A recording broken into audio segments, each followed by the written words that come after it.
Takže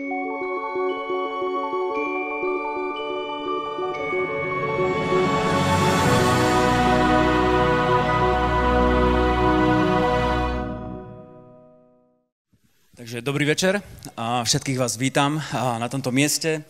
Som veľmi rád, že sme sa po nejakej chvíľke mohli znova stretnúť. Mnohí nás poznáte, mnohí nie. Táto dnešná akcia sa mohla uskutočniť vďaka podpore Ministerstva školstva Slovenskej republiky, takisto organizácia Juventa a za spolupráci partnera internetového portálu Kvalitné služby SK. Veľmi sa teším aj tejto hojnej účasti a budeme asi svedkami toho, že budú stále ľudia prichádzať, lebo mnohí si nevšimli, že tá zmena dnešného konania vlastne je v inej aule, ako bolo, tak sa nenecháme rušiť a budú ľudia stále prichádzať. Kvôli tomu sme aj trocha natiahli čas, lebo naozaj stále ste prichádzali. Chcem len povedať v krátkosti, kto sme, čo sme. Moje meno je Rado a som spoluzakladateľom občianskeho združenia Zadobe aj spolu s Mary, ktorá o chvíľku je dám slovo, ktorá povie vlastne, akým spôsobom budeme môcť klásť otázky a vlastne organizácia Zadobe, je to taká slovná hračka z bodu A do bodu B, z A do B. Preto pozývame rôznych ľudí, zaujímavých ľudí, ktorí majú svoj životný príbeh, ako sa posunuli či v profesijnej oblasti alebo v akejkoľvek proste, ktorí zažili naozaj úspech a o tom nás budú chcieť motivovať. A ja som veľmi rád, že aj dnešné pozvanie prijal náš host. Je to 33-ročný, doposiaľ myslím, že slobodný muž, ale má partnerku. Je to jeden zo zakladateľov úspešnej a najväčšej webhostingovej spoločnosti WebSupport, vášnivý športovec a treba dodať, že sa venuje triatlonu a v roku 2012 získal prvého Ironmana v Nice. A od decembra, prosím? V Nice. A od decembra 2015 je čestným držiteľom rádu Ďurka Langsfelda za to, že poukázal na systémovú korupciu v oblasti internetových technológií. Skvelý rečník, motivátor, osobnosť roka 2015, Michal Truban.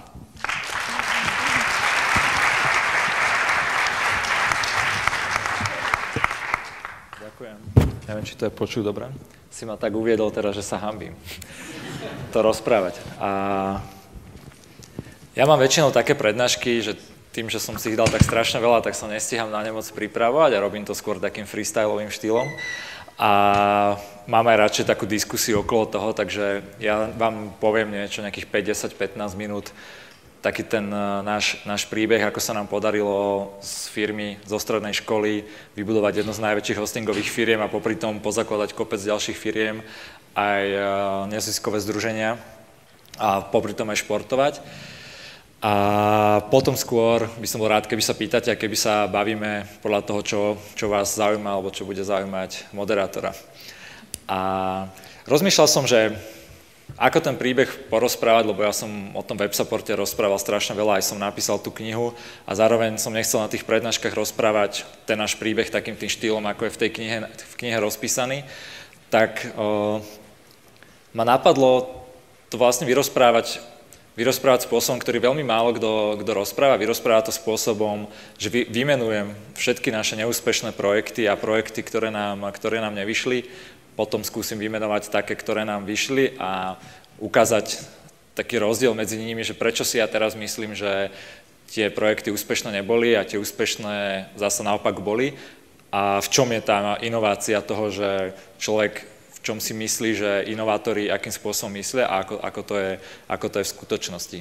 Čiže celý ten náš príbeh našej firmy začal tým, že ja som si na strednej škole spolu s kamošmi začal programovať taký webový portál, ktorý sa volal Blackhole.sk a tam sme si písali články o internetovej bezpečnosti a jak sme to akože takto programovali, tak nás napadlo, že či vieme na tom aj nejako zarábať a vtedy prišla myšlienka na to založiť WebSupport, predávať domény a webhosting a postupne sme začali rásť.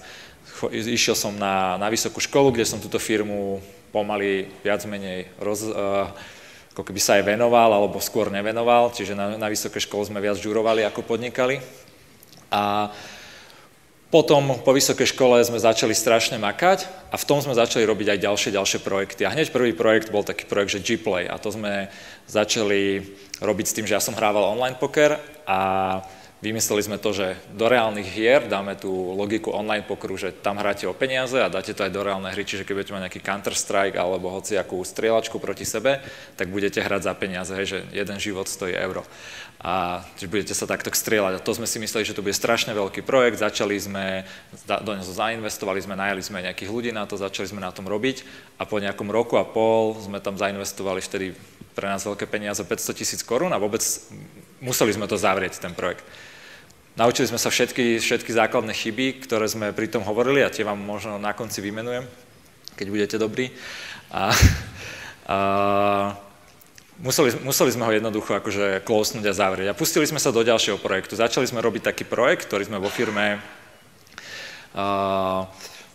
potrebovali sme zrazu mať akože organizáciu našich taskov a našich úloh. A ako každá firma koderská, neviem, ak tu máte niekto koderské firmy alebo ste koderi, tak určite viete, že v živote každej firmy príde k tomu, že si začne programovať vlastné nástroje, lebo všetky ostatné sú na hovno. A my sme začali robiť presne toto. Tento projekt sme takisto akože skrachoval a vykašľali sme sa na to. A potom som napríklad robil taký projekt, že Runform, to bola taká webová aplikácia, ktorú ste si natočili, ako niekto beha a automaticky to tomu človeku ukázalo, že ako má bežeckú techniku, aké robí chyby. Tento projekt tiež po nejakom roku sme to nainvestovali skoro že nejakých 100 000 eur a tiež sme ho museli zavrieť. Ale našťastie popri tom sme robili projekty ako NiceReply, ktoré bol taký systém na hodnotenie kvality helpdesku, ten nám vyšiel, stále je to ďalšia veľmi pekne fungujúca, síce menšia firma, nejakých 5 ľuďoch, ale úplne safe, zisková firma. Ďalší projekt, ktorý nám vyšiel, bolo InHiro. To je taký HR-ovský tool a tí sa teraz spojili vlastne pár mesiacov dozadu s takou francúzskou firmou a taktiež si fungujú. A potom jeden z takých najväčších projektov, alebo aj najlepších, je Slovensko Digital, čo je taký neziskový projekt, taká naša neziskovka, ktorou sme sa snažili opraviť štátne IT a tú korupciu v štátnom IT. A to nám zatiaľ brutálne vyšlo, že ten projekt dáva obrovské rojka, tak strašne veľa toho už opravil, že sa to ani nikomu z nás nechce veriť a napriek tomu je to stále veľmi málo. Ale to je tiež veľmi jeden úspešný projekt.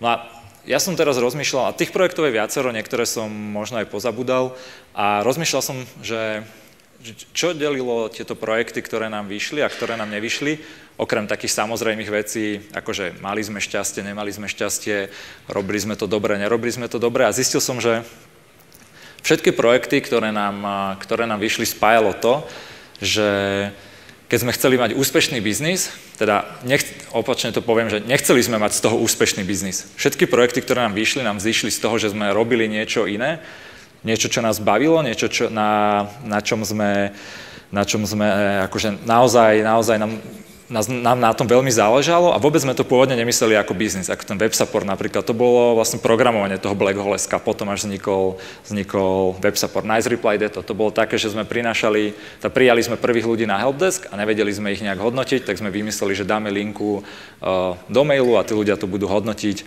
Používali sme to 3-4 mesiace vo firme, vôbec sme to nerobili za tým účelom, že to budeme niekedy predávať a zrazu sme videli tú hodnotu a začali sme to teda tým ľuďom ponúkať, sme si povedali, že prečo, keď sa to našej firme páči, prečo to neponúkať ďalej. A presne opak boli tie ostatné projekty, napríklad ten Runform, hej, že ja som síce triatlonista, bežec, nejak som sa zaujímal o tú techniku, ale vôbec to nevzniklo z toho, že ja by som predtým analyzovával ľuďom bežeckú techniku a vzdelával sa v tom a bolo to super, ale ma iba napadol taký nápad, že ježiš, toto by strašne fungovalo, to by bolo super mať takúto apku, poďme to nakodiť, poďme to spraviť ako biznis. A Podobne bol ten Gplay, že tiež som sa tomu nevenoval, hral som síce online poker vtedy, ale vôbec to nebolo niečo, že ja by som bol nejaký strašný hráč a venoval sa tým svojim veciam. Čiže prvý ten základ toho je, že keď chcete mať fakt ten úspešný biznis, hlavne ho to nemôžete chcieť.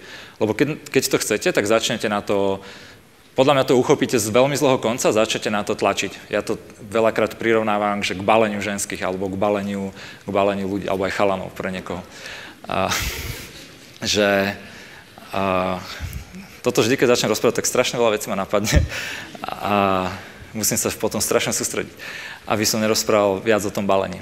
A teraz, že to balenie, tá pointa toho s tým biznisom je taká, že keď strašne tlačíte na niekoho, strašne chcete, dajme tomu, niekoho zbaliť a strašne ho otravujete a ste taký strašne puší, tak ten človek pred vami uteká, ako keby, alebo sa vám snaží schovávať, alebo proste vôbec na vás nereaguje. a tým pádom ho potom nezbalíte. A podľa mňa je to veľmi podobné aj s tým biznisom, alebo aj, možno aj s takým úspechom v živote, že keď vy strašne chcete byť akože podnikateľ, alebo chcete podnikať, alebo strašne chcete niečo dosiahnuť, tak to tak veľmi akože začnete pušovať, začnete na to veľmi, veľmi tlačiť a niečo sa, neviem povedať čo, ale niečo sa po tej ceste akože týmto vašim prístupom pokazí. Naopak, keď sa napríklad dáte do pohody, chilloutujete a vôbec nikoho nechcete baliť, tak zrazu zistíte, že vás všetci začnú baliť. A to je isté s tým biznisom, že dáte sa do takej pohody, ste otvorení príležitostiam a robíte si tie svoje veci, ktoré vás akože bavia, ale nemáte za tým ten účel, že ja chcem strašne mať z toho druhý Facebook alebo ďalší Google a postupne to takto vybudujete. A s tým súvisí ďalšia taká rada, že prečo veľa takýchto biznisov stroskotá, je to, že všetky tie biznisy, z ktorých sme chceli mať veľké biznisy, sme začali robiť veľmi akože a veľmi rýchlo sme tam aj akože pomíňali peniaze a poinvestovali. A keď človek nemá ešte skúsenosti s podnikaním a nevie to poriadne robiť a keď dostane nejakú investíciu, tak je veľká šanca, že to pri tom pokazí, lebo nevie s tými peniazmi narábať. Naopak, WebSupport je iba preto len úspešná firma vďaka obrovskému šťastiu, kde my sme x-krát počas celej tej existencie prežili toľko okamihov, kde sme mohli skrachovať a prežili sme to aj našou snahou nejako, aj veľkým množstvom šťastia, že sa zhodou okolností to vyvrbilo do toho smeru, ale hlavná pointa bola to, že sme mali x rokov, 6-7 rokov na učenie sa toho, že ten biznis na zásade nič nestal, že sme nemali žiadne náklady, iba na nejaký server, nepotrebovali sme mzdy, lebo sme boli študenti a mohli sme sa veľmi, veľmi dlho učiť. Naopak poznám viacero podnikateľov, ktorí skrachovali alebo krachujú takým tým spôsobom, že strašne chcú podnikať a teraz chcú o 2 roky mať veľkú firmu, tak si zoberú, neviem, nejaký veľký nájom, začnú to vo veľkom robiť a potom zistia, že zrazu ten biznis musia robiť v úplnom inom tempe, aby dokázali proste vytvárať, aby dokázali splácať všetky tie náklady. Takže pre mňa osobne tá inovácia nie je len v tom, že myslieť ako inovátor nie je len v tom, že mňa napadne strašne nejaký nápad, ktorého tu nikto nenapadol, že ja dostanem ten aha moment, lebo nikdy to ten aha moment nie je, vždy je to, že niekto dlhé roky na niečom pracuje a potom to vlastne vznikne z toho, že ho to napadne a potom si myslí, že aha, to je ten aha môj moment, ale je to veľmi podobné, ako keď sa deti učia chodiť, alebo keď robíte nejaký šport a drillujete si svoju techniku, tak decko sa učí chodiť, neviem, zo pár mesiacov, zo pár týždňov, stále mu to nejde a zrazu sa postaví a všetci si myslia, zázrak, dieťa sa postavilo. Ale nikto si neuvedomuje, že to bolo vlastne tých dlhých x mesiacov, týždňov, kedy sa takto trápilo. A v tom podnikaní, keď chcete mať úspešný biznis, potrebujete mu dodať tento dlhý čas, aby mal x týždňov, x mesiacov, aby sa mohol takto trápiť, aby potom mohol zrazu prísť taký ten aha moment a ten biznis vzniknúť a mal ten čas. A uzavriem to ešte vlastne celým tým šťastím a potom sa môžeme pustiť do tých vašich otázok a pobaviť sa aj na nejaké iné témy, možno ktoré vás zaujímajú, ako ten triatlon, alebo Slovensko digital, alebo korupcia. Je to, že keď poznáte toto všetko, že ten biznis takto funguje, že je to veľakrát o šťastí, tak sa znova, a nemusí to vôbec výjsť a nie je to vo vašich rukách, tak sa znova treba vrátiť k tomu, že potrebujete si dopriať viac šanci to robiť. Preto ja neuznávam, keď také tie príbehy, že niekto povie, alebo čítate, že založil som celý dom, zobral som hypotéku a zariskoval som proste všetko na svete, čo som mal a zrazu mi to vyšlo a teraz som ten milionár a vďaka tomu to vyšlo. On mal proste iba brutálne šťastie a vy neviete a nepočuli ste o ďalších 10 000 a 100 000 a miliónoch ľudí, ktorí robili presne toto isté, ale skrachovali a nikto samozrejme o nich nepíše, lebo tí nikoho nezaujímajú.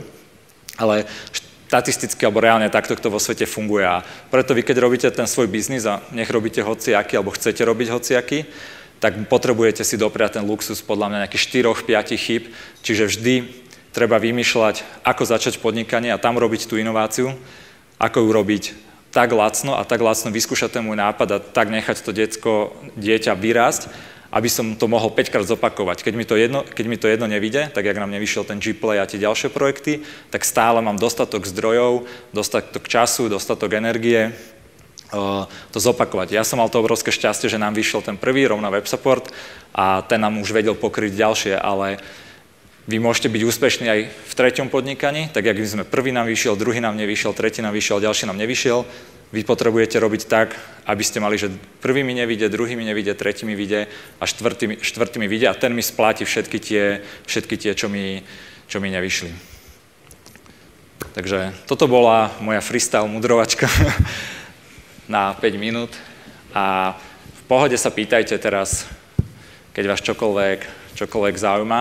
A ja mám ešte takú, že donesol som teda tie 2 knihy, a teda 2, lebo všetci mi to berú, takže ich už nemám ich oveľa viac a asi tie knihy rozdáme takým spôsobom, že kto bude mať nejakú najlepšiu otázočku. Takú, ktorú sa nikto ešte nikdy nespýtal. Dobre, Michal. My to zatiaľ ešte štelujeme, aby sme si to vedeli posúvať. Takže ja tu mám prvú otázku. Ty sa ešte hýbeš medzi USA, môžeme si sadnúť, medzi Amerikou, medzi Floridou a Európou. Ako vyzerá tvoj bežný deň? To je zrovna to, čo sa ma všetci pýtajú. Neviem, prečo to všetkých zaujíma. Ale ja na to strašne rád odpovedám, lebo strašne všetkým rád robím nervy z toho. Lebo teraz na Floride nemám čo robiť a tam je oceán veľmi blízko, takže keď to chcete počuť, môj deň je taký, že sa zobudím, že dám si kávu, idem potom do kaviárne a potom idem na pláž si zasurfovať, potom si idem niečo zjesť, potom idem večer na nejakú jogu, potom si idem niečo vypiť a potom idem spať. Takže toto je môj celý kreatívny deň. Moja otázka druhá, a zároveň asi ospravedlnenie. Ty nie si slobodný, alebo ešte stále? Nie som. Jasné, obrúčka. Jasné, ja som si potom čítal nejaký článok starší. Lebo tak, ako sa vždycky pripravím na niekoho, tak aj vek som... Ale my máme taký slobodný vzťah, pohľad. Toto vystrihneme, či nie? Vystrihneme to, hej. OK. Ešte keď som ťa predstavoval, mal som ešte spomenúť, že spisovateľ najnovšia. Ináč som čítal, že to je asi prvá kniha, alebo respektíve druhá, ktorú aj prečítaš celú. Nie si nejak do kníh veľmi? Ja práve, že čítam veľa. Ja čítam nejakých 20, aj 20 kníh asi ročne, takže...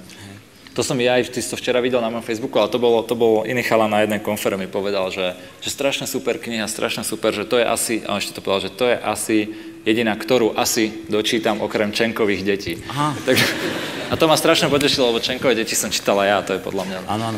Ale ak si dobre mám informácie, Dostojevský, ten ťa bere však. Áno, to je.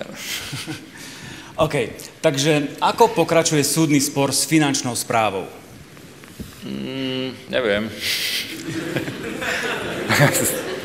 Asi tak, tak my sme dostali tú pokutu, nejak sme sa odvolali na súd a požiadali sme o to, aby sme to nemuseli platiť, až teda keď prebehne ten súdny spor, čo myslím, že minulý týždeň bolo také, že to zamietli, že to musíme zaplatiť. Akože súd povedal, že až po tom posúdnom spore nám to vrátia. Takže my teraz, ale to je z Banskej Bystrice, to je tá ona finančná správa, teraz som si spomenul, možno sú to aj nejakí ľudia, tak idem to ináč rozprávať. A sú strašne milí a je to... No, čiže pokračuje to tak, že podľa mňa sa budeme súdiť a neviem, akože tie analýzy, keď sme si to my dávali u právnikov robiť, tak 80-90% právnikov hovorilo, že by sme to mali vyhrať, ale že na Slovensku nikto nikdy nevie, že záleží, že aké harpie to dostanú, to mi povedal právnik, takže... Jasné. Opýtam sa takú otázku, ktorá tam nie je. Ja to budem tak trocha špikovať inými otázkami ešte. Aký je tvoj názor na podnikanie na Slovensku? Dá sa byť úspešný na Slovensku? Viem, že si toho príkladom, ale predsa vieš to aj porovnať z iných krajín, aká je tu živná pôda pre podnikanie a tak ďalej. Aký je tvoj názor? Podľa mňa sa dá, podľa mňa Slovensko nie je v niečom nejaké extra výnimočné, že by sa nedalo. My máme tú nevýhodu, že náš reálny trh je strašne malúčky, ale zároveň je to aj výhoda, lebo neviem, napríklad takí Poliaci, keď tam niekto podniká v Poľsku, tak on má všetky poľské firmy, ktoré sú akože rovnaké k slovenské, majú len o 1 nulu naviac akože v obratoch alebo vo veľkosti, ale zároveň majú aj strašný push od tej zahraničnej konkurencie, alebo keď ide niekto do nejakej východnej alebo strednej Európy z veľkých korporácií firiem, tak hneď do prvého ide ako Poľsko. A čiže my máme tú výhodu, že keď niekto buduje takú slovenskú firmu, tak ťažko sa mu dostávať do také obrovskej škály, lebo ten náš trh je malý a musí oveľa viac exportovať a ísť do zahraničia. Na druhú stranu nás to takým spôsobom trošku ochraňuje, lebo naozaj pre také firmy, ja neviem, vymyslím si, jak Amazon alebo niečo, to je taká krajinka, že kde ani akože nemusí, ani asi možno aj niekedy nikdy nepríde, alebo to nemá pre neho žiaden zmysel. Takže, ale ja nevidím nejaké také štruktúrálne problémy alebo niečo, že prečo by to na Slovensku malo byť horšie alebo niekde inde ako v nejakých iných krajinách. Takže určite sa niekde ľahšie podniká, ľahšie sa zakladajú firmy a tým, že je tam napríklad v Amerike podľa mňa sa veľmi dobre podniká, tým, že tam je taká kultúra, všetci ľudia sa tak na to pozerajú, sú všetci ľudia tam zvyknutí oveľa viac predávať a robiť marketing a podobne. Takže tam je to asi ľahšie, ale všetko má také svoje výhody a nevýhody. A myslel som skôr tak, ako je legislatíva, odvodové zaťaženia. Jasné. To sú veci, ktoré to nejakým rôznym spôsobom komplikujú, ale ja si myslím, že pre podnikateľa je vždy najťažšie urobiť ten biznis ako taký. Akože je to trápenie založiť tú firmu a doťahovať sa s tými úradmi.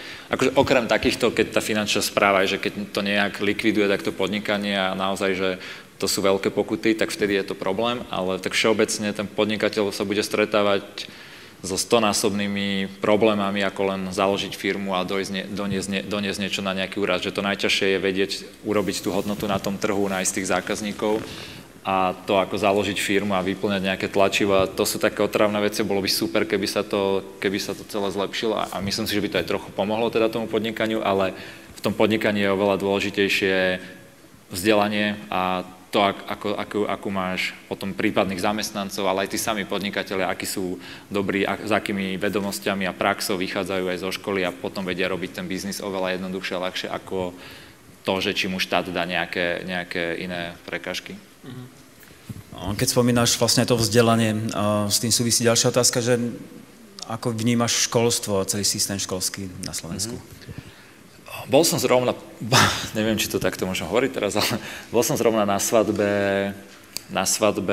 môjho bratranca a tam sme sa bavili s ďalšími kamošmi, takými, tu som vlastne na vysokej škole, však môžete si to sami vyhodnotiť, že či to vidíte rovnako, ktorý študoval akože tiež vysokú a proste akože fajtuje s tým a vôbec sa mu to nepáči a tak sme to tam tak zhodnotili, že ja seba tiež vnímam, že ja keď som prišiel na fejku, tak pre mňa to bolo obrovské sklamanie, že my sme tam programovali na papier a ja som čakal, že ja prídem do najlepšej nejakej univerzity na Slovensku a mal som vtedy tak, jak chalan o tom takú predstavu, že to bude super a to bolo ten začiatok môj možno pred 10 rokmi, keď som nejak, alebo viac aj už, ak som prichádzal na tú vysokú a vlastne tento bratranec môj teraz tak končí. A sme si tak zhodnotili, že také strašné obrovské množstvo ľudí, ktorí je tak dlhodobo a toľké roky sklamaných z vysokej školy, že to je úplne taká podľa mňa stratená generácia vysokoškolských vzdelaných ľudí, že ktorí majú na to ako keby až nepríjemné skúsenosti, alebo že taká premrhaná šanca skôr. Takže ja to naše školstvo, nehovorím, že celé, ale to, čo si ja pamätám o tom vysokom školstve, a to je veľmi akože podľa mňa, neviem nejaké správne slovo na to nájsť, ale nie je to pozitívne slovo. Na čom pracuje Slovensko Digitál v súčasnosti okrem Edunet? Tak na veľa projektov a my stále monitorujeme rôzne iné projekty, ktoré sme rozbehali a teraz je ďalšie programové obdobie, kedy sa znova obstarajú ďalšie projekty, takže to a potom aj programujú vlastný ekosystém, tam chalani rozbiehajú, pripomienkujú nejaké ďalšie dokumenty štátne a na tom spolupracujú. Vytvárajú sa teraz pracovné skupiny, ktoré aj priamo na Pellegriniho úrade sa snažia teda postaviť ďalšiu tú víziu z toho slovenského a IT, aké má byť. Ale uvidíme, to je taký väčšiný fight, že ja si robím takú srandu, že prečo sme začali robiť to Slovensko Digitál, lebo vždy predtým, že človek si dáva nejaké cieľa a vždy ich tak dosiahne. Potom je vždy tak smutno, keď tie cieľe dosiahne. Tak sme si dali, že opravíme slovenské štátne IT, aby sa tam nekradlo a že to je taký cieľ, ktorý nikdy nedosiahneme a že nebude nám tak smutno aspoň. Takže my sme veselí z toho, že sa to opravuje pomaly. Do akej miery spolupracuje Slovensko Digitál so školstvom na Slovensku? Asi do žiadnej miery. Akože ministerstvom školstva, oni sa skôr s nami nechcú stretnúť. Kvôli tomu EduNetu. Teda aspoň, čo ja viem. V ktorom bode firmy ste si povedali dosť? Teraz musíme skalovateľnosť a naberať ľudí do týmu. Čo to? Počkaj. Aha. To je moje obľúbené slovo ináč. Kde to je? Ty máš niečo iné, ty si vymýšľaš. Posúvam si to. Ty sa pýtaš, čo teba zaujíma. Nie, ja si to posúvam nižšie. Takže v ktorom bode firmy ste si povedali dosť, teraz musíme škalovateľnosť a naberať ľudí do týmu. Kedy je ten správny okamih, kedy treba začať delegovať časť aktivít? Ja to poviem zase na mojom príklade. Ja som z začiatku robil vlastne všetko, robil som helpdesk, customer support a postupne, keď som to už nevládal a videl som, že sa nedokážem ďalej venovať iným veciam vo firme, že ma to strašne brzdí, tak som našiel niekoho namiesto mňa. Robiť som oveľa viac teda marketing potom a videl som, že je tam tak strašne veľa roboty, že ja to nestíham a potrebujem robiť aj iné veci okolo firmy, tak som našiel šéfa marketingu a takto bol šéf koderov, obchodiák a podobne. Čiže úplne takým pre mňa akože takým nejakým sedláckým rozumom alebo citom, že keď som videl, že robíme a už sa nedá, máme zároveň peniaze na niekoho ďalšieho, tak som ho vtedy priberal. Nerobili sme to podľa nejakého biznis plánu alebo podľa niečoho, že podľa rastu, že sme potrebovali nejaký rast a že sme tak do toho hustili. Čo máš rád na Slovensku? Respektíve, ak by si sa nazval hrdým Slovákom, tak z čoho pramení tá hrdosť? To je moja otázka. Ja mám rád akože tých ľudí, ktorí sú na Slovensku, lebo rozumiem si s nimi na úplnom inom leveli ako s hocikým iným v zahraničí. A že máme celú takú tú históriu spoločnú a kultúru a vyrastali sme na strašne podobných veciach, čiže tam nie sú prirodzene akože tí ľudia, akože Slováci strašne blízke, na to som akože že hrdý, že sme takí podobný a že si rozumieme. Priznám sa, že tú otázku som tam vložil preto, lebo dosť často... v Banskej Bystrici, hej? Robím vám prednášky na školách a sám napríklad postrádam určitým spôsobom hrdosť na Slovensku a preto trocha aj vrtám sa v histórii, aby som našiel nejaké momenty, prečo by som to mal... Lebo množstvo ľudí odchádza aj zo Slovenska a nemajú záujem sa vrácať a tak si vravím, že čo sú také body, či máš ty niečo také, že tak Slovensko je práve preto, toto je dôvod, prečo sa vracam. Nemyslel som len ten okruh známych a tak, to prostredie, ale či nejaké osobnosti. Ale mne to tvoria tí ľudia vždy, že mňa aj tú krajinu a to, kde sa cítim dobre, tvoria hlavne ľudia. Samozrejme, že prostredie alebo tá história, ale ja som strašne, to, čo mne sa tu páči, tak je, že jednoducho tu mám strašne veľa kamošov a zároveň tu je strašne veľa super ľudí a to je to, akože ja som... Nevnímam tú svoju hrdosť cez napríklad Tatry alebo cez nejaké hory alebo niečo také, čo som nejak buď neovplyvnil alebo niekde, takže... Vnímaš súvis medzi športom, podnikaním a úspechom? Určite áno. Akože medzi športom aj podnikaním je strašne veľa spoločných vecí, až tak veľa, že sa mi to nechce vymenovávať. Ale mňa ten šport ešte oveľa viac mi možno ako v podnikaní pomohol v takom osobnom živote, že keď som začal veľa športovať, tak som na tom športe dokázal pochopiť, ako niektoré iné veci fungujú vo svete. Teda vo svete, v tom svojom osobnom živote, že ja neviem, napríklad jeden z príkladov je taký, že keď som sa v športe naučil niečo, čo som si myslel, že nikdy nebudem vedieť urobiť, ako plávanie alebo bicykel, to som vedel. A keď som nevedel napríklad plávať a myslel som si, že to nikdy nebudem vedieť urobiť a potom som to naučil na také akože fyzické veci, ktorú som vedel uchopiť a potom som zistil, že rovnako viem urobiť aj také virtuálne veci, ja neviem, naučiť sa lepšie jazyk, naučiť sa lepšie matiku, alebo aj to podnikanie alebo manažovanie, že celé je to iba o tréningu. A nie o tom, že aký som sa narodil a na čo mám talent, ale je to o tom, že koľko sa tomu venujem a ako efektívne trénujem a ako efektívne sa v tom zlepšujem. Ako vznikol nápad pokrstiť knihu chlpmi z tvojej brady? No neviem. Chcel som sa pomstiť všetkým ľuďom, čo majú vlasy. Ale nie. Vzniklo to tak, že ja keď som išiel na tú Floridu, tak tam som si nejak nechal raz bradu a potom som si robil takú srandu, že som akože spisovateľ a teraz mám aj bradu ako Dostojevský a že som si robil takú srandu a potom ma to začalo otravovať a chcel som si už tú bradu dať preč a rozmýšľal som, že v akom príhodnom okamihu a samozrejme na nejakej party, keď sme sa rozprávali a že čím tú knihu pokrstíš, takže pokrstí ju bradou, že jasné, aký super nápad. A tak som to povedal pár ľuďom a oni boli takí, akože mal som aj na to veľmi dobré reakcie, že super, to ešte nikto neurobil a potom som mal také reakcie na to, že to je strašne hnusné. A nevedel som do posledného okamihu, že ktorá z týchto verzií to bude. A potom na krste som zistil, že to je tá verzia, že to bolo strašne hnusné. Takže... Ale... Pre koho? No, neviem, keď si sa na to pozrel. Ale zase super podľa mňa, že je to zase taký dobrý marketing, vieš, že teraz aj ty napríklad na to pýtaš, že veľa ľudí to rieši, takže že marketing je aj podľa mňa o tom, že robíš také trošku psychoveci alebo veci, ktoré ľudia...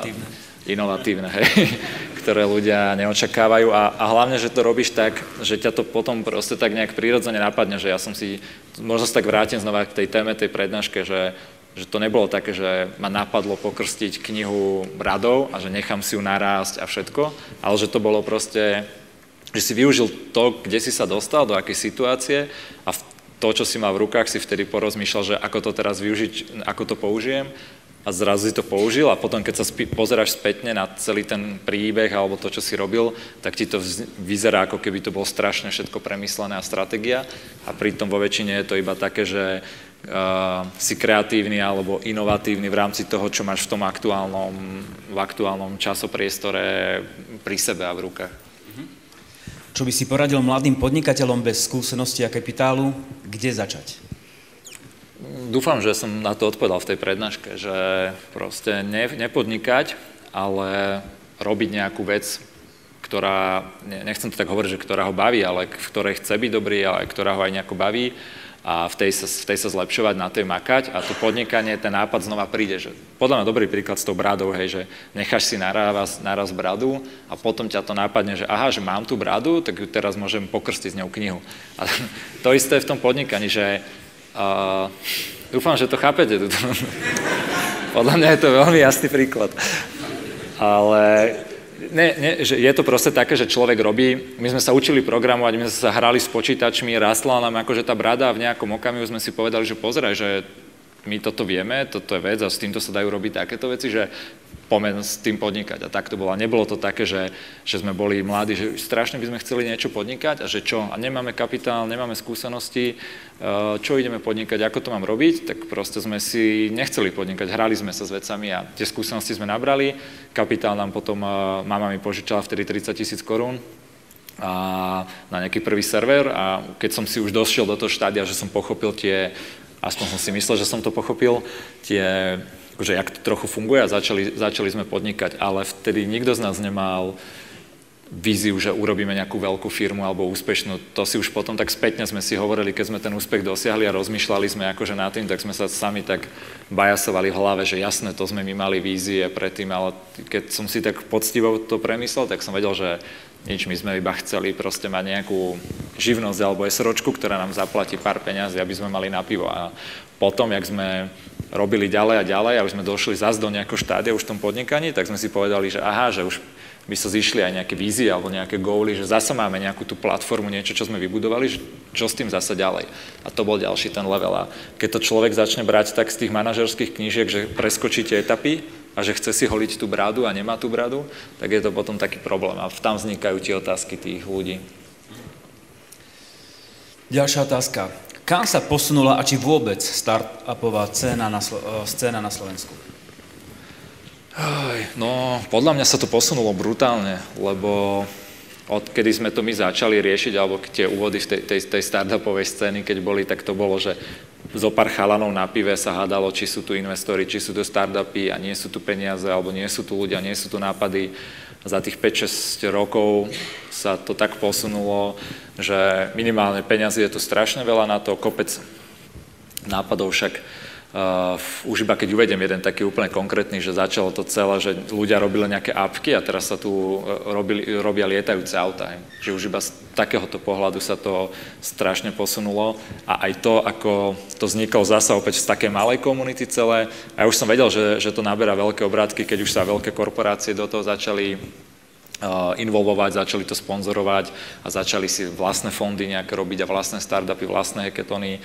To isté potom vláda, keď začala podporovať, keď vznikali organizácie na to, aby pomáhali inovatívnym podnikom a tak, takže už som strašne sa to posunulo za pár rokov. A veľa ľudí je takých skeptických, lebo je pravda, že nemáme tu až možno také veci, ako vznikli napríklad v Čechách za možno rovnaké obdobie, tam neviem, či poznám také Kiwi, to je ten vyhľadávač leteniek, to je firma, taký startupik tiež, čo oni majú 800 ľudí teraz, potom boli takí Social Bakers, tiež velikánska firma, to boli tiež také startupiky a nám na Slovensku ešte sa nič takéto reálne akože nepodarilo vybudovať a možno preto má niekto, respektíve takí tí ľudia, ktorým sa zdá, že sa nič také nepodarilo, ale podľa mňa je to len otázka času, kedy niečo také príde. Ako si prežíval, keď si odovzdával riadenie websupportu niekomu inému? Ja som si to... Myslel som si, že to bude jedna z takých najťažších vecí v mojom živote, ale našťastie to nebolo nič také náhle. Ja som nad tým dlho rozmýšľal, rok som vlastne tú tranzíciu akože robil a posledné 3-4 mesiace veľmi intenzívne. Čiže ja som potom... Ja som nebol nikdy taký typ podnikateľa, že ja sa musím sa nápiť, no o tom rozprávam, jak som tú firmu odovzdal a chce sa mi plakať. No, nie. Sorry. Pre mňa to bolo také, že ja som aj vždy tú firmu nikdy nevidel také, že to je moja teraz láska a to je moje životné poslanie, že ja chcem predávať domény. A tým pádom to bola proste nejaká firma a ja som celú, jak som hovoril, že ak som tie veci delegoval, tak pre mňa to bol zároveň taký ultimátny challenge, alebo čo, že vedieť aj tú firmu oddelegovať a nikdy nebyť otrokom tých vecí, nebyť ani otrokom ani tej vlastnej firmy a zistiť, že naozaj, keď ja som ju brzdil a začal som ju limitovať tým, že mal som kopec iných aktivít a aj športových, aj takých tých neziskových, aj kopec ďalších firiem a tí ľudia v tom websupporte videli, teda aj sa tak sťažovali, alebo som to z nich cítil, že chceli niekoho, kto by tam bol full time a kto by to ťahal a bol ten jeden jediný líder, tak som si proste uvedomil, že ja tam potrebujem nejakého takého človeka dodať, aby tá organizácia vedela žiť ďalej a vedela žiť bezo mňa a potom som vlastne, jediná akože také divná vec, ktorú som nevedel, či mám byť rád alebo nie, keď som oznámil po všetkých tých veciach, že toto je teda nový CEO, tak všetci boli rádi strašne vo firme. Tak to som tak kúkal, že aspoň ste sa mohli tváriť, že vám je to ľúto. Ale oni boli práve strašne rádi a však tí chalani, sú to všetko super kamoši, keď som sa presne s nimi bavil, tak to bolo presne to, čo im vadilo, že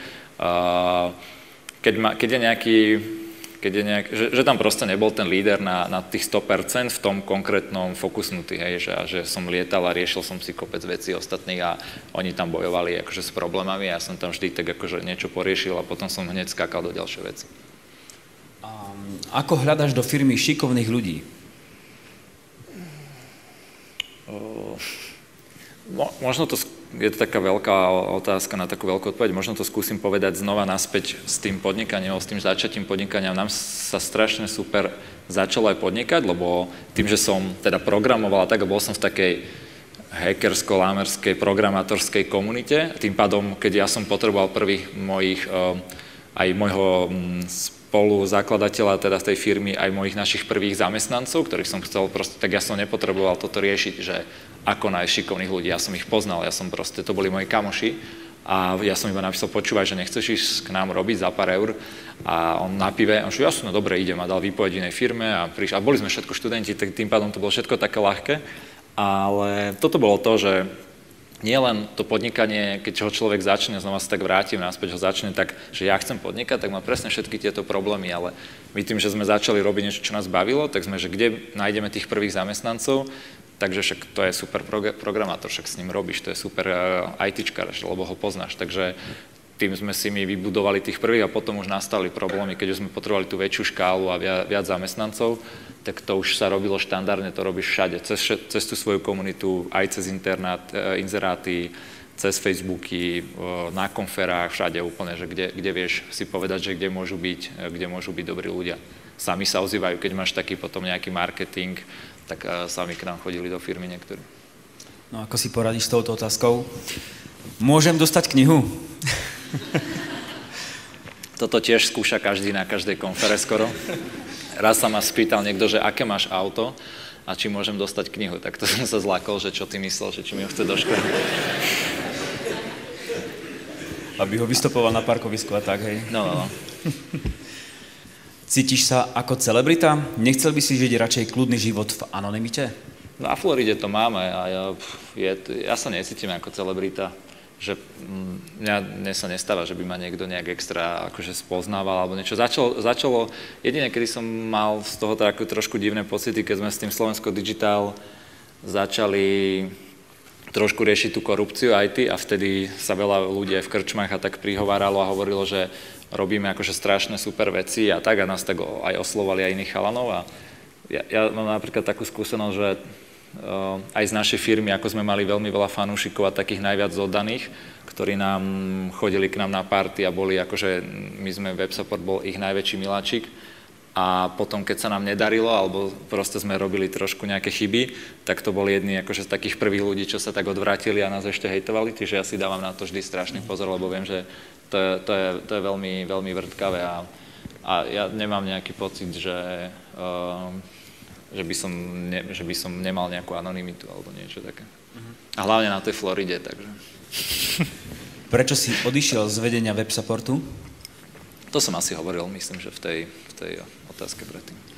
Ako si zvládal prerod firmy a prekročenie hraníc 10-30 ľudí, a keď je nutné meniť prístupné a vnútorné procesy? Máš nejaké tipy, ako získať kľúčových ľudí? To, ako získať kľúčových ľudí, je podľa mňa to, že treba makať na sebe hlavne, lebo tí kľúčoví ľudia, veľmi dobrí áčkoví hráči sú takí, ktorí chcú robiť s dobrými a skillermi a tak a ťažko niekto k sebe priťahne akože výrazne akože úplne iného človeka, ale 100-krát lepšieho, keď on sám je. A nemusí byť možno taký odborník, ale minimálne musí byť tomu druhému sympatický a musí mať nejaké pozitívne a dobré vlastnosti, ktoré si zascení ten áčkový hráč. Čiže to, ako získavať tých áčkových hráčov, je podľa mňa makať stále na sebe hlavne a stať čo najlepším človekom a vtedy bude priťahovať okolo seba akože ostatných dobrých ľudí. A potom už iba žiť v tej komunite a sú si vzájomne sympatickí tí ľudia a povedia si, že idú do toho, do niečoho spolu.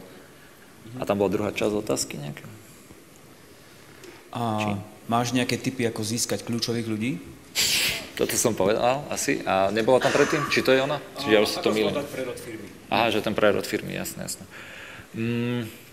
To je tiež také, že to sú rôzne druhy ľudí a niektorí ľudia sú takí, že majú strašne radi taký small business a majú radi svoju kaviareň a chcú si drtiť akože také svoje veci a niekto je naopak rád, že vie to celé škálovať, takže to iba podľa mňa človek musí spoznať, keď bude mať takú firmu, že v ktorom štádiu mu to začne vadiť. Niektorým ľuďom to začne vadiť v okolo 100 ľudí alebo v takom štádiu, keď viacero ľudí už v tej firme nespoznáva a vtedy zistí, že nie je taký ten typ manažera, ktorý iba tak rád manažuje blackboxy a nič nevidí potom a rieši všetko cez nejaké KPI, ale že radšej má aj nejakých ľudí, takže to záleží strašne od človeka. Nebal si sa v začiatkoch podnikania toho, že by si nemusel mať dostatok skúseností, najmä tých technických?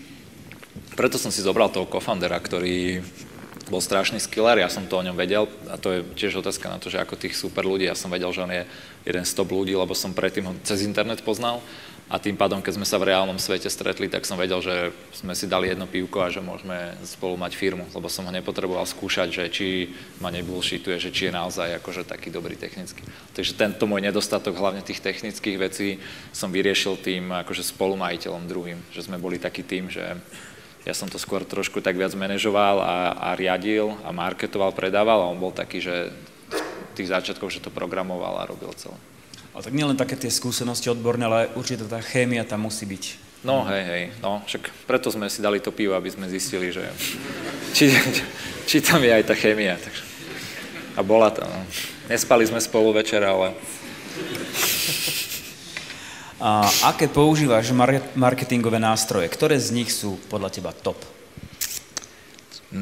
Všetky, lebo podľa mňa jedna z vecí, ktorá nám WebSupportu strašne pomohla, je to, že marketing je úplne všetko. Že to není iba to, že banner alebo Facebook teraz, že nejaký banner na Facebooku alebo PR správa alebo tlačovka, že marketing je úplne všetko od proste firemnej budovy po tých zamestnancov, ktorí vieš, helpdesk, proste na tom sa dá stavať. Si pamätám, že náš helpdesk bol kedysi taký výrazný, že strašne pomáhal tým zákazníkom a až úplne tak nadmieru, a keď sa niekto pýtal, že nejaký výsledok zápasu a takéto veci, tak mu pomáhali. Alebo raz si týpek pomýlil mail náš, napísal na helpdesk niečo, čo chcel svoje účtovničke poslať a oni mu odpovedali, že jak sa to má urobiť. A že jednak tomu človeku robíte takéto wow a on je úplne super a nadšený z toho, ale druhé, potom som to videl na konfere, sedel som zrazu na konfere, kde chalan rozprával akože už neviem, či to bolo o marketingu alebo o niečom, pred všetkými ľuďmi a zrazu som videl, jak tam ukazuje príklady z WebSupportu, to, čo mu poodpisovali, hej, že a to je proste strašne nezaplatiteľný marketing a celé sa to vrácia k tomu, že vy musíte, alebo ten marketing je u mňa v tom, že robíte človeku akože ten wow pocit taký, že ide o tom niekomu porozprávať, že najlepšie, keď to robíte tak, že ho s tým až nejak nešokujete, ale že je to taký pozitívny zážitok. A neviem, veľakrát som to vysvetlil na nejakom princípe, že ako chodíte niekde na menu do roštíky sa najesť a tam je podľa mňa tak strašne ľahké docieliť to, aby tí ostatní ľudia začali o tom rozprávať. A neviem, iba mu dáte buď fľašu vína, alebo ten čašník môže robiť nejaké strašné halúzne veci, alebo čokoľvek, že vlastne tí ľudia sa vrátia naspäť do roboty a hneď prvé, čo urobia, povedia, že kolegom, že ty kokos, čo sa hen tam stalo v tej reštike, čo nám týpek akože urobil, a to je úplný marketing zadarmo, hej, že a toto je to, čo si tí ľudia tí, ktorí chcú predávať lepšie produkty, si treba toto uvedomiť. Ináč v tej knihe to mám podľa mňa veľmi dobre napísané, takže môžete si ju prečítať. Ináč ja som tú knihu napísal presne preto, aby som nemusel odpovedať na takéto otázky. Je Slovensko Digital otvorené spolupracovať s vysokými školami na obstarávanie, skvalitňovanie IT, tvorba webu, automatizovanie procesov a podobne?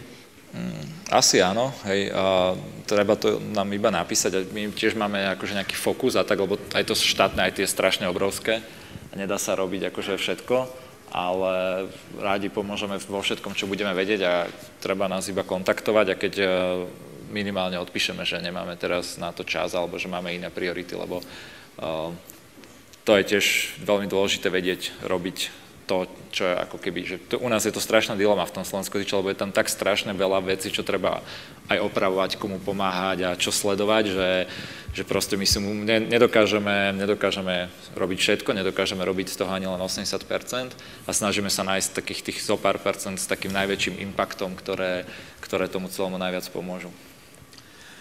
Bootstrapping a organický rast alebo funding? Hovorím, že o tom bola celá tá prednáška na začiatku, že to strašne záleží, či s tým máte skúsenosti. A niektoré typy biznisov treba zafundovať, niektoré sú...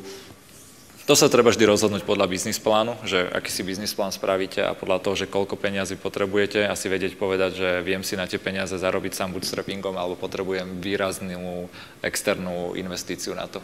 A to iba vedia odpovedať asi nejaké tabulky a nejakí veľmi dobrí skúsení podnikatelia, ktorí toho človeka vedia nasmerovať, že ešte to nepotrebuješ funding, ešte si skús niečo a peniaze sú v biznise urýchlovač, brutálne, že to je palivo proste do ohňa a len potrebujete mať ten oheň a tú iskru a vtedy, keď ju máte, tak tam treba začať sypať, aby to akože rástlo. Proste nejaké dozrenie proste celé. Áno, veľa ľudí zháňa funding. Hovorím to napríklad na takom príklade, že príde niekto a chce počúvaj, že mám takúto aplikáciu a už to nejaké akože ľudia akože používajú, alebo čo ja potrebujem len, neviem, že 200 000 eur na to, aby som to oveľa viac rozbehal. Že dobré, a že ukáž mi teda tých používateľov, že kto tam bol za posledný týždeň, alebo za posledné 2 týždne v tej tvojej aplikácii, jak to používal. Nikto. Prečo si myslíš, že tých 200 000 ti toto vyrieši ten problém? Že ty tam nemáš tú hodnotu, nevytvoril si proste ten product market fit. Takže to, keď potom vytvoríš, a keď budeš mať tam nejakú hodnotu, tak potom môžeš začať škálovať. Poviem to na príklade Facebooku, taký veľmi dobrý, že prvotní investori, ktorí do toho dali do toho peniaze na základe toho, že to vôbec nebola vtedy nejaká najväčšia sociálna sieť alebo niečo, ale ona mala jednu z tých hodnot, že tí ľudia tam trávili strašne veľa času. Už tých zopár userov, ktorí tam mali vtedy na tom Harvarde, tam trávili, že 6 hodín akože čas. A to tí investori v žiadnej sociálnej sieti nikde nevideli. Čiže videli, že tam je nejaká tá mágia, niečo je tam tak správne spravené, nikto to nevedel poriadne pomenovať, ale videli, že oni vytvorili nejakú hodnotu, a hodnota, že dokážeš pripútať človeka, akože toho zákazníka alebo konzumera k niečomu na 5-6 hodín a že nielen kliká, tak bola obrovská. A oni potom už teda tak zobrali peniaze, nasypali tam peniaze a poskupovali kopec ďalších sociálnych sieťach na tých iných univerzitách a potom tak vyrástli a potom vyobnovali akože celý svet. Že bez toho fundingu by to nespravili, keby robili ten bootstrapping stále a nechceli toho investora, tak možno o Facebooku vôbec teraz nepočujeme, možno by to vyhrala nejaká sieť, ja neviem, z New Yorku alebo do hocikiaľ inakadiaľ, ale zároveň keby tam nemali tú hodnotu a nasypú tam tie prachy, tak sa nič nedie. Takisto, ak tie ostatné siete boli zafundované, len nemali ten produkt market fit alebo ten produkt taký veľmi dobrý. Ja by som teraz možno dala priestor aj pre tých, ktorí nemajú internet v mobile a tu už sa hlási mladý muž, že by položil otázku aj napriamo. Super. Ďakujem. Teda ja som sa chcel spýtať, že keďže už si začal v takom mladom veku a počas strednej školy, tak ako sa k tomu stávali tvoji rodičia a ako si to počas školy zvládal, že či si našiel taký ten správny pomer medzi tým biznisom a školou a tak. Ďakujem. Dlho som nevedel, že ako sa tí rodičia k tomu stávali, ale teraz jednu prednášku som mal v Kyseckom Leskovci a tam odkiaľ pochádzam a tam bola aj moja mama a tam sa toto isté spýtali a ona povedala, že ja som mala k tomu taký vzťah, že som sa bala, že ho zavrú. Takže takto sa na to kúkali a ten vzťah s tou školou bol taký, že v niečom to bolo veľmi dobré, že ja som mal tú firmu, že som podnikal, na druhú stranu si myslím, že aj to bola nejaká časť, ktorá vo mne zabila tú vysokú školu, lebo som sa k nej tak stával, že vlastne ja ju nepotrebujem až tak, lebo zarábam si tak či tak, takže a tým trpela aj tá škola. Akože vzájomne, hej. Čiže ja zároveň tak nič nedávala a zároveň aj vďaka tomu, že som mal tú firmu, som v tej škole tak veľmi nehľadal, že nech mi niečo dal, takže... Ale podľa mňa, akože keď môžem odporučiť, keď je nejaký najlepší čas podnikať a práve tak riskovať a mať tých 4-5 šanci, ako som hovoril v tej prednáške, tak to je cez vysokú školu. Vtedy máš presne strašne malé náklady na hocičo a môžeš sa veľakrát takto pomýliť a môžeš sa a po tej vysokej, keď sa budeš takto hrať s rôznymi projektami, aj si povieš, že podnikanie nie je pre mňa, že idem sa niekam zamestnať, tak budeš mať také skúsenosti a že tú prax budeš mať práve v takých veciach, že podľa mňa hocikam by si išiel na pohovor, tak ťa tam príjmu. Ahoj, ja som Andrej. Chcem sa spýtať, že podľa teba, čo je poslaním človeka, ako človek sebe objaví? Díky. Ešte raz, že čo je poslaním? Čo je poslaním človeka a respektíve, ak odpovieš, tak ako o sebe človek objaví? Dík. Ale konečne nejaká otázka, čo sa nikto nespýtal. Asi vyhráš knihu. Ale nebudem vedieť asi na to odpovedať. Toto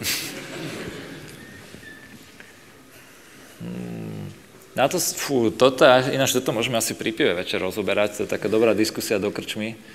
Po takom 5. 6. pive, keď to všetci pochopíme. že čo je vlastne tá naša... No hej, no. Musíš načrieť hlboko do seba.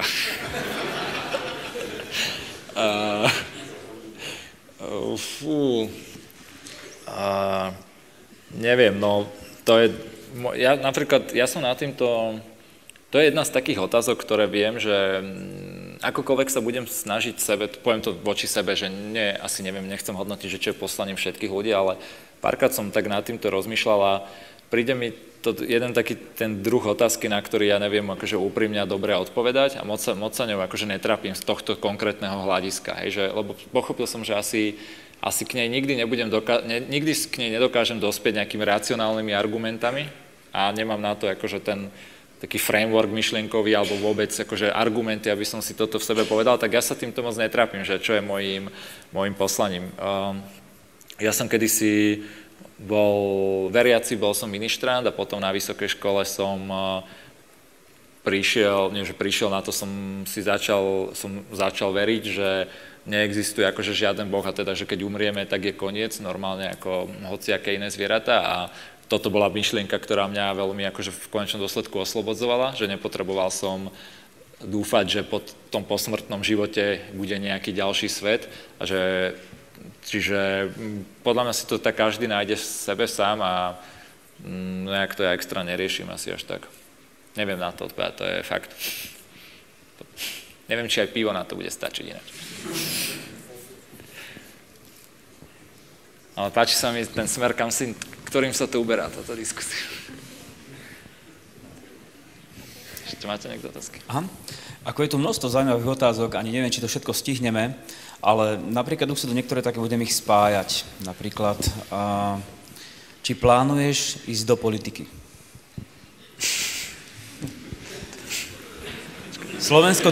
Slovensko Digital je vlastne dobrý taký odrazový mostík, napríklad tu je tiež spojené s politikou.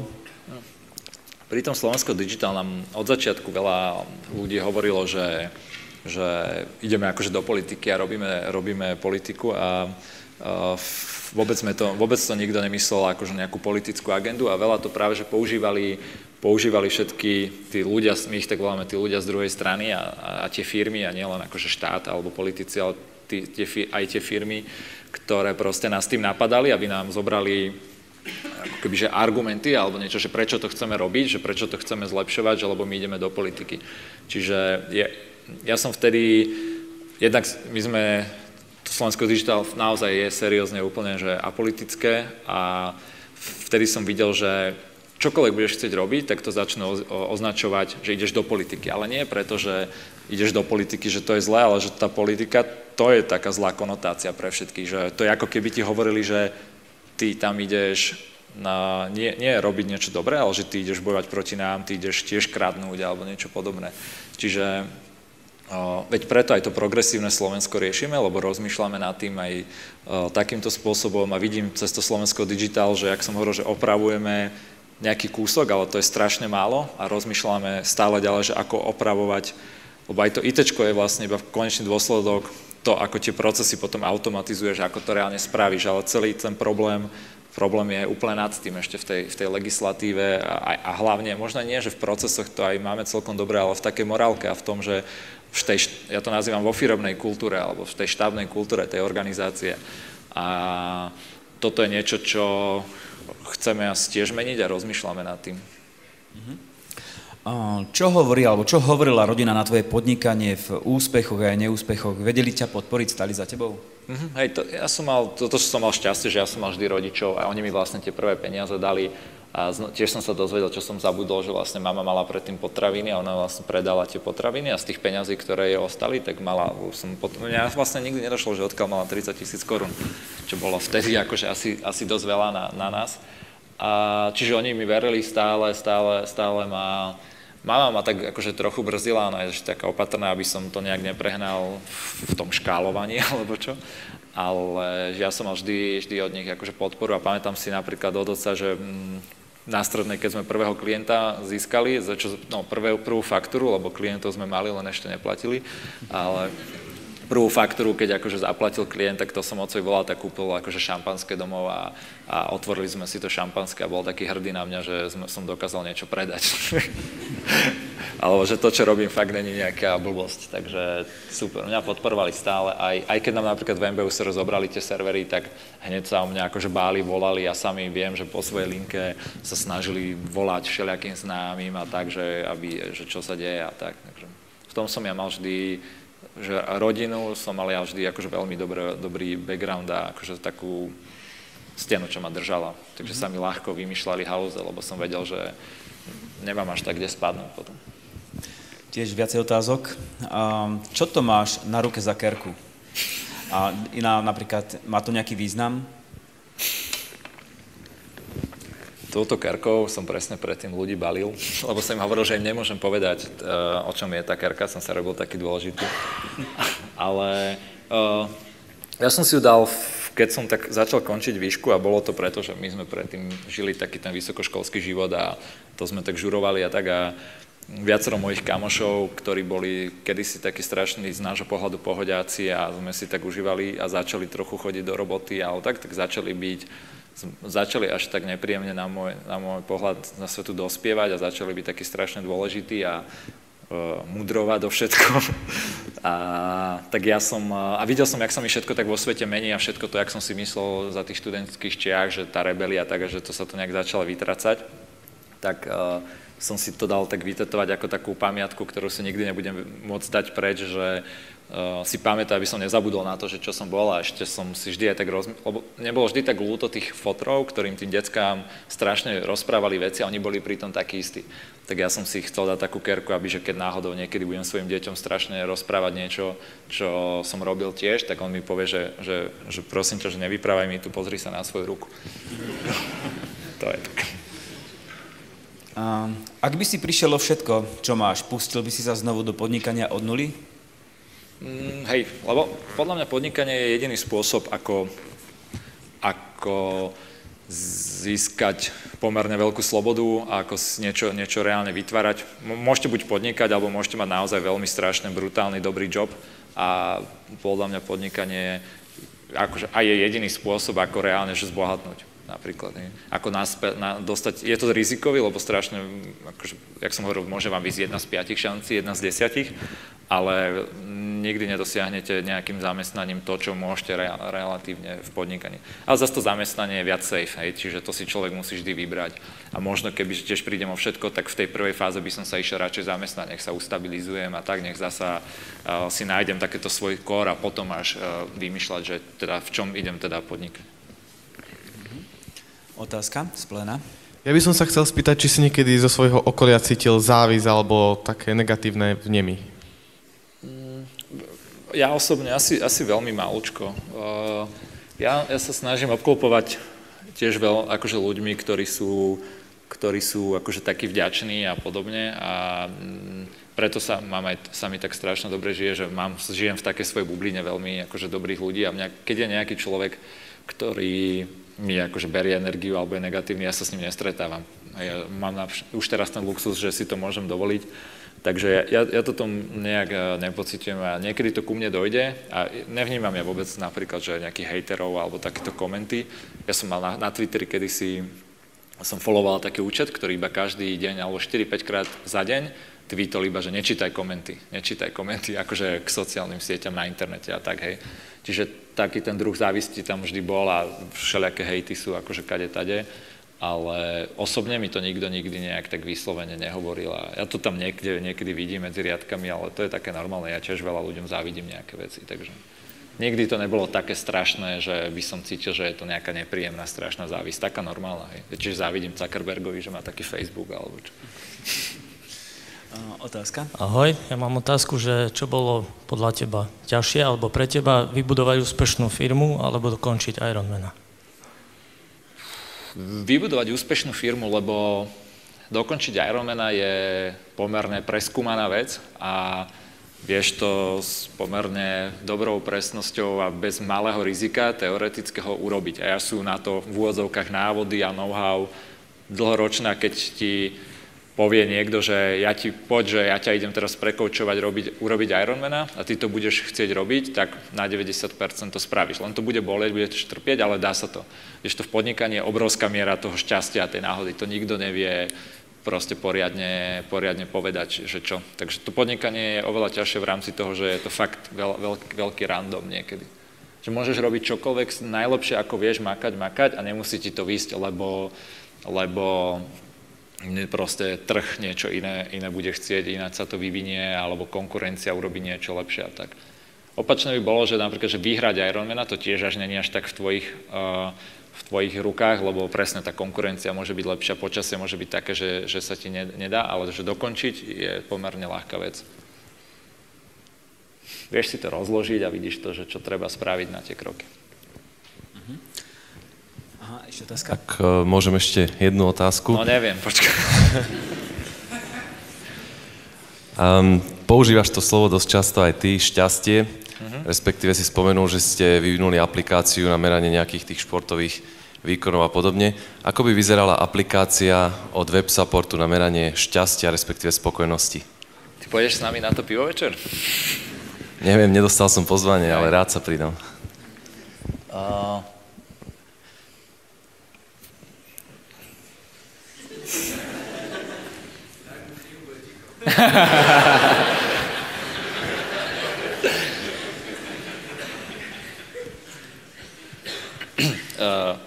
Skúsim na to, že ináč, že čo mňa robí akože šťastným, alebo keď som šťastným a možno ešte na to, že nadviažem s touto myšlienkou, že čo ma nerobí šťastným a to, čo ma napríklad nerobí šťastným je porovnávanie.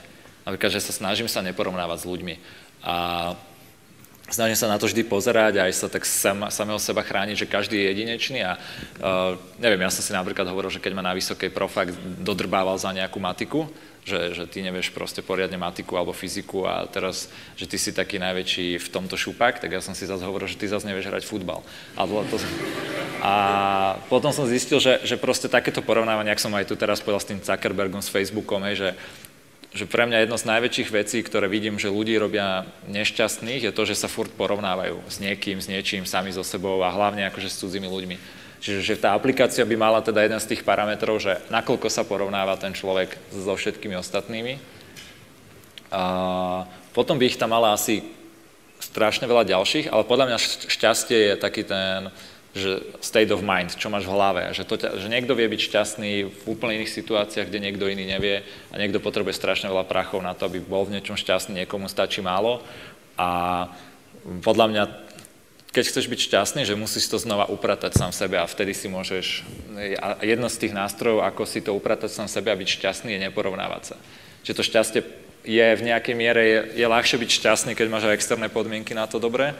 A jasné, že máš peniazy, máš slobodu a netrapíš sa. Je ťažké byť šťastný, keď ťa niekto bije, ale väčšinou je to o tom, že ako to ty vnímaš, ako si to postavíš. Čiže by som...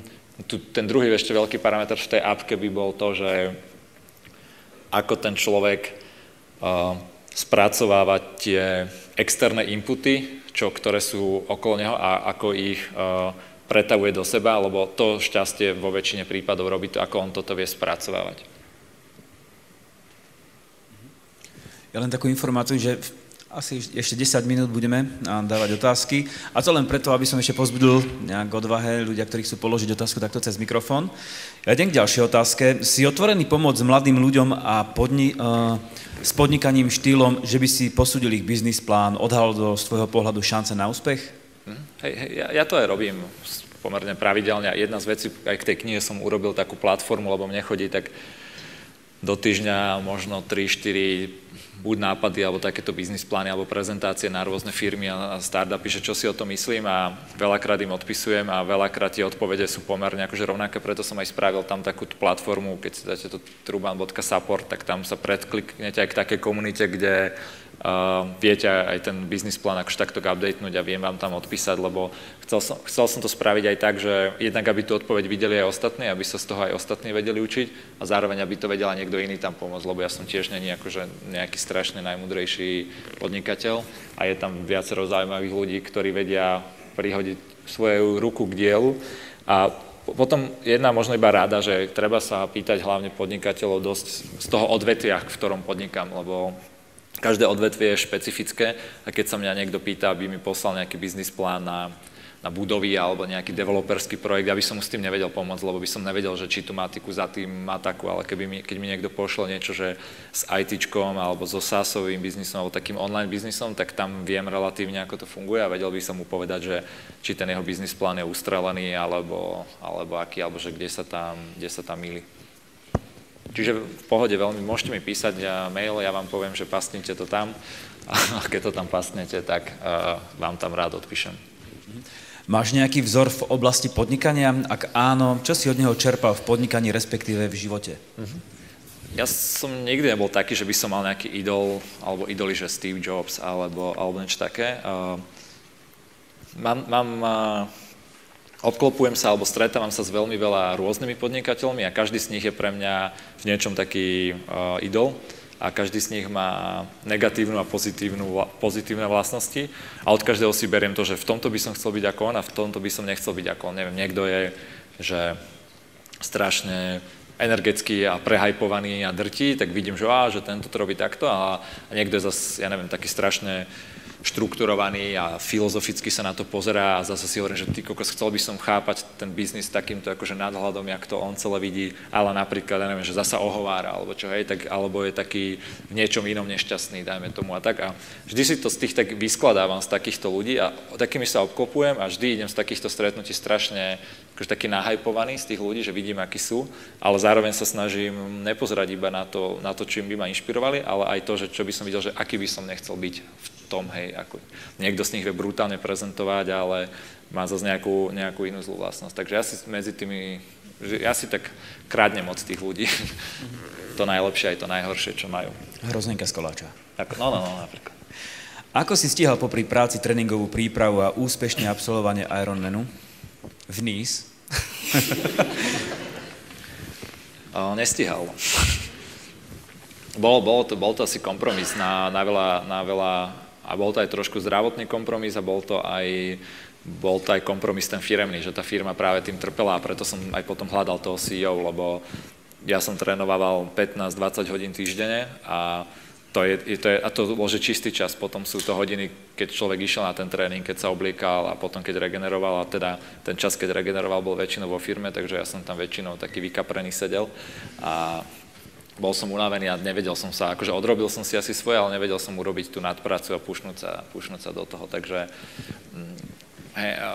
dá sa to robiť tak, že aj to je iba sezóna a robí sa to proste v blokoch, tak vedel som, že nebudem celý život trénovať 15-20 hodín týždenne, ale že to sú teraz tieto intenzívne 3 mesiace a potom sa znova vrátim akože do firmy na fullku, čiže takéto veci sa dajú rozložiť takto za sebou, ale pokiaľ chce niekto reálne akože mať tú víziu a to najväčšie jeho má byť jeho firma, jeho podnikanie, tak podľa mňa zdravý šport alebo objem športu sú 4-5 hodín týždenne, asi niečo také, kde môže mať asi najväčšie také benefity z toho, aj že mu to skôr dodáva energiu aj do podnikania, ako berie. Takže ja som sa ešte chcel spýtať jednu otázku, že čo ty považuješ za svoju motiváciu a čo ťa hnalo tak ďalej pri problémoch a tak?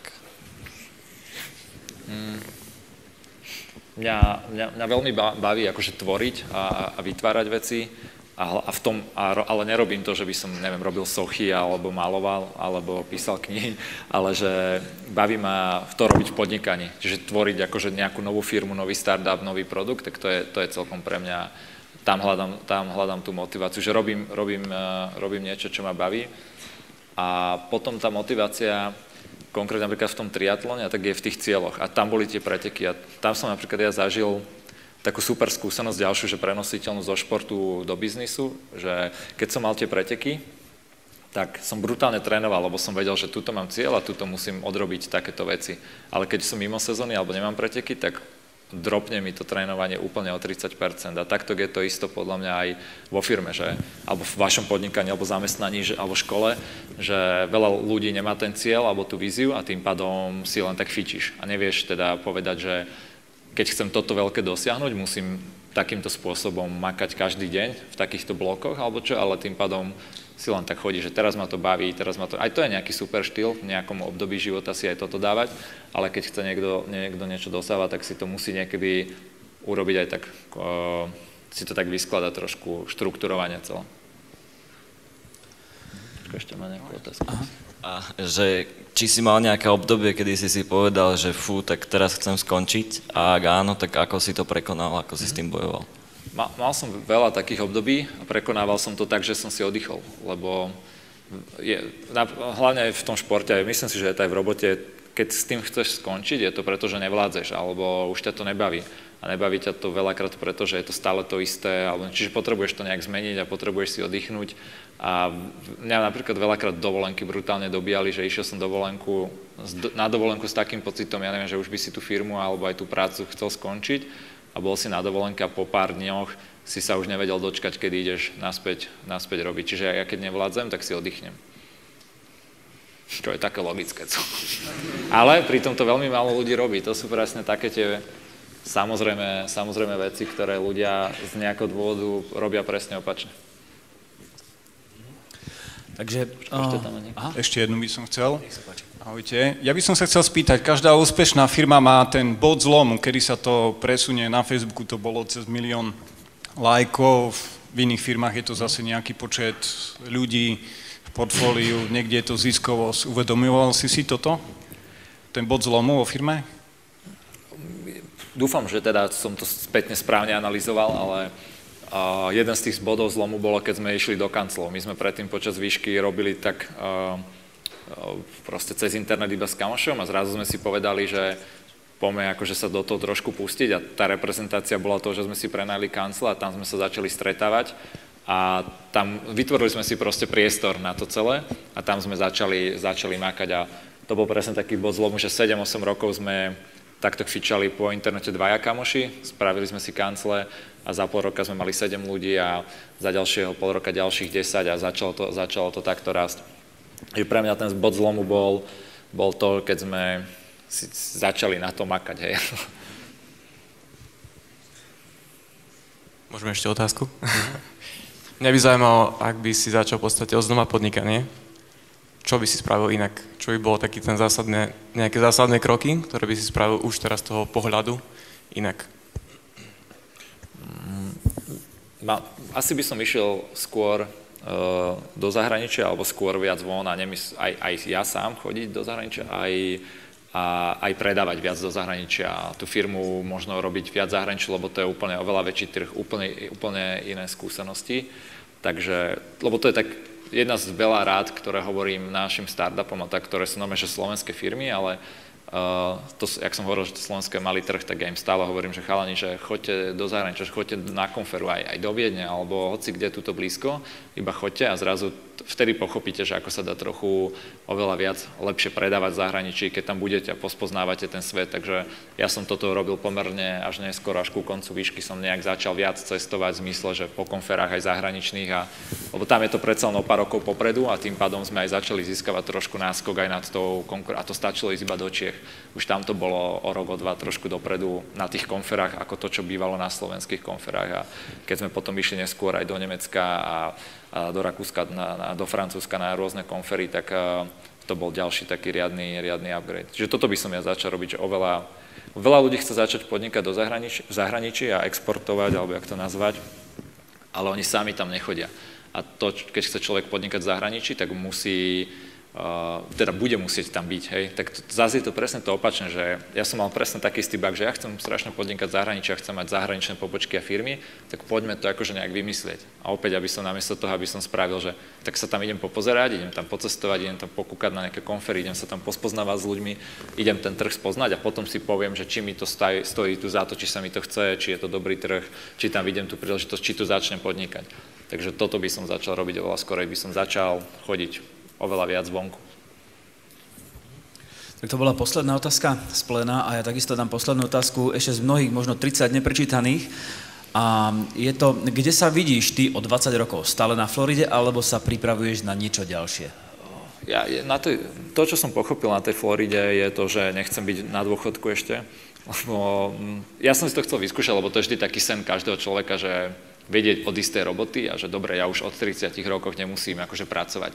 A furt si to každý hovorí, a ja som si to hovoril, že veď ja už nemusím robiť, kebyže nechcem, ale pritom som robil stále a som si tak hovoril, že je to preto, že ma to baví a tak. A nechcel som vlastne celý život zrazu týmto spôsobom takto prejsť, tak som si povedal, že využijem túto príležitosť a že dám si tú Floridu, ani tam nebudem začínať podnikať, ani nič. Trošku som si tam tú knihu písal, ale to bola akože taká zábavka. A zažil som si to konečne naozaj, že som si doprial, že ten oddych a že nemusím teda naozaj nič robiť, mám nejaký akože kvázi, že nepotrebujem proste pracovať a zistil som, že ma to nenapĺňa, že sa mi chce, že teda to, čo ma bavilo, je to, že sem tam si porobiť, sem tam si oddychnúť a tak, ale není ten môj cieľ, alebo ten vytúžený dôchod, že už celý život nemusím robiť. Že ja sa plánujem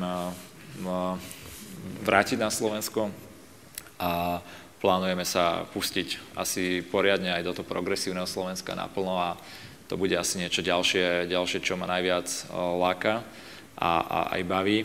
A zároveň nikdy som si v živote nerobil také plány ani na 5 rokov, ani na 20, že kde sa vidím, lebo to je presne, jak som s tou brádou, že nevidel som sa ja niekde, že ju tak ostrihám a takisto som nevidel milión vecí, nevidel som x tých firiem, startupov, čo som popri tom pozakladal, čiže ja sa netrápim tým, alebo nesnažím sa púšnúť seba. To isté s triatlom Ironman, ja som akože niekde vždy takého túšil robiť, ale pred 7 rokmi, keby sa ma niekto spýtal, že ty dáš Ironman a budeš len tak triatlonovať, tak sa mu vysmejem, že nie, že prečo, ty kokos, že poďme na pivo.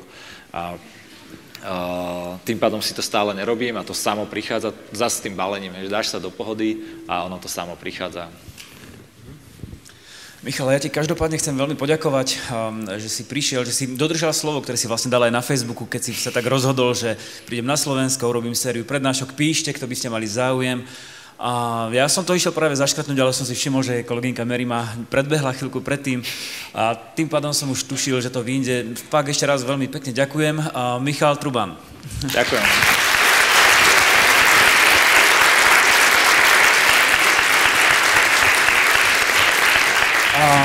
Takisto veľmi ďakujem každému z vás, že ste prišli. Ospravedlňujeme sa tým, ktorí možno zablúdili a budú to pozerať už iba zo záznamu, že vlastne si pomýlili aulu. Možno to sme nejak výrazne aj písali, ale proste bolo to v komentoch.